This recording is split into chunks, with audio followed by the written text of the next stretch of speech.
오늘의 10분 말씀. 히브리서 10장 26절부터 39절입니다. 39절 한 절 읽겠습니다. 우리는 뒤로 물러가 멸망할 자가 아니요 오직 영혼을 구원함에 이르는 믿음을 가진 자니라. 히브리서는 경고의 책입니다. 특별히 히브리서 안에 엄중한 경고 구절들이 크게 두 군데에 등장합니다. 첫 번째는 6장에 배교한 자들은 다시 회개할 수 없다라고 강하게 경고하였습니다. 그리고 오늘 본문이 두 번째 경고로서 엄중하게 경고합니다. 하지만 이 둘 다 하나님의 사랑을 배경으로 경고하고 있습니다. 결국 하나님의 경고의 목적은 심판이 아닌 더 늦기 전에 지금 당장 돌아와야 함을 강조하고 있는 것입니다. 오늘 본문은 크게 두 부분으로 나눌 수 있습니다. 첫 번째, 경고입니다. 두 번째, 지금이라도 돌아오라입니다. 첫 번째 부분은 26절부터 31절까지 크게 세 가지로 경고하고 있습니다. 첫 번째 경고는 26절과 27절에 진리를 아는 지식을 받은 후에 죄를 짓게 되면 용서받을 길이 없다라고 말합니다. 여기서 말하는 죄는 죄의 부산물들을 말하는 것이 아닙니다. 죄로 인해 드러난 행동들을 말하는 것이 아닙니다. 죄의 근본을 말하는 것입니다. 그것은 바로 예수님의 가르침을, 예수님을 떠나는 것입니다. 예수님을 떠나면 용서받을 길이 없다라는 것입니다. 너무나도 당연한 말입니다. 그래서 그들을 기다리는 것은 27절에 맹렬한 불만 있을 것을 말씀하고 있습니다. 이 경고 뒤에는 지금이라도 당장 돌아와야 함을 말씀하고 있는 것입니다. 두 번째 경고는 28절과 29절에 모세의 법을 버린 자들과 비교합니다. 구약의 모세의 법을 폐한 자들도 죽음을 당하였는데 하물며 새 언약을 버린 자들은 더 큰 형벌이 있음을 말씀합니다. 그리고 29절에 보시면 새 언약을 버리는 것이 무엇인지 크게 세 가지로 표현하고 있습니다. 첫 번째는 예수님을 짓밟는 것이 새 언약을 버리는 것입니다. 두 번째는 언약의 피를 부정하는 것입니다. 세 번째는 성령님을 모욕한 자다라고 말을 하고 있습니다. 결국 복음을 경험했다가 버린 자들은 더 무거운 형벌이 있을 것을 경고합니다.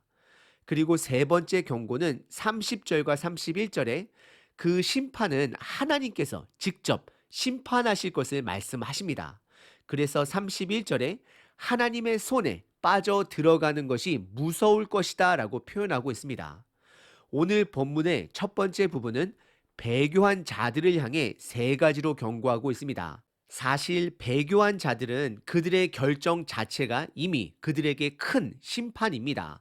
그럼에도 불구하고 하나님께서 그런 자들에게 세 가지로 경고하고 있는 것은 지금이라도 돌아와야 함을 강조하고 있는 것입니다. 두 번째 부분은 32절서부터 39절까지 돌아오라 말씀하십니다. 이 부분에서는 하나님의 사랑과 하나님께서 기다리고 계심을 느낄 수 있습니다. 돌아온 탕자의 이야기에서 아버지의 마음을 느낄 수 있습니다. 32절에 다음과 같이 시작을 합니다. 전날에 과거를 이야기하죠. 너희가 빛을 받은 후에 복음을 믿은 후에 고난의 큰 싸움을 견디어낸 것을 생각하라 라고 말씀을 합니다.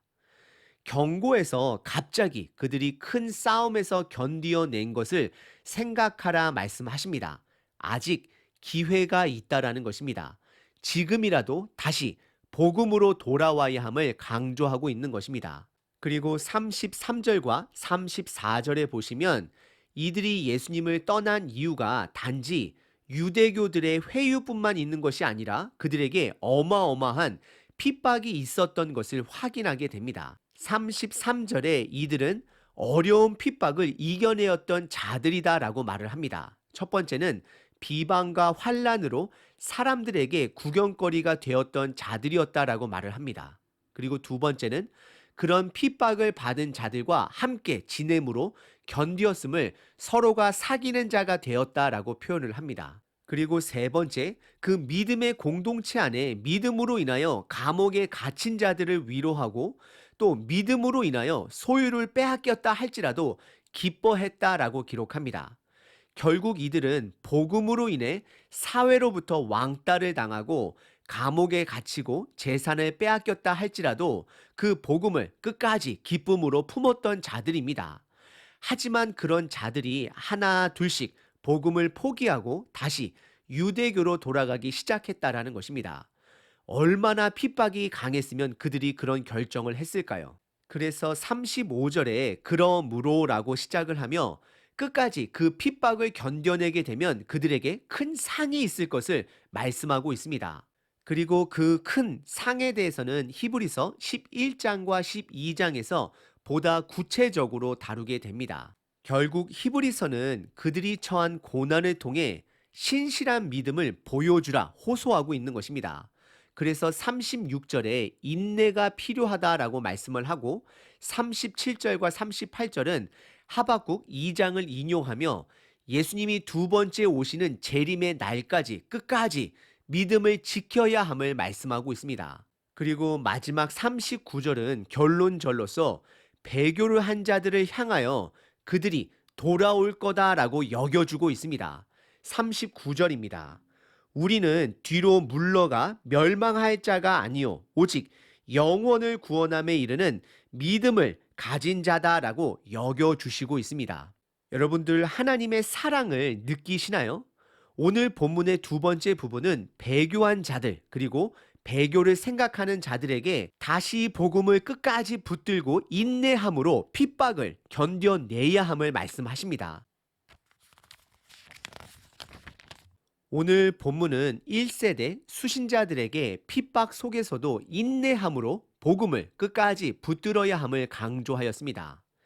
1세대 수신자들에게 믿음을 지켜낸다라는 것은 마땅한 그들의 권리를 포기하는 것이었습니다. 안전, 물질 이런 것들을 포기하는 것이었습니다. 그럼에도 불구하고 끝까지 복음을 붙들어야 함을 성경은 말하고 있습니다. 결국 복음을 버리는 자는 지금 잠시 잠깐의 편리함과 혜택이 있을지라도 결국 모든 것을 잃게 됨을 말씀하고 있습니다. 저는 여러분들에게 세 가지 질문을 던지겠습니다. 첫 번째, 당신은 복음을 최우선순위로 두고 계신가요? 만약 복음을 최우선순위로 두신다면 그에 합당한 삶의 증거는 무엇인가요? 두 번째, 당신은 복음으로 인해 삶 속에 핍박이 있으신가요? 복음을 붙들면 무조건 항상 핍박이 있는 것은 아닙니다.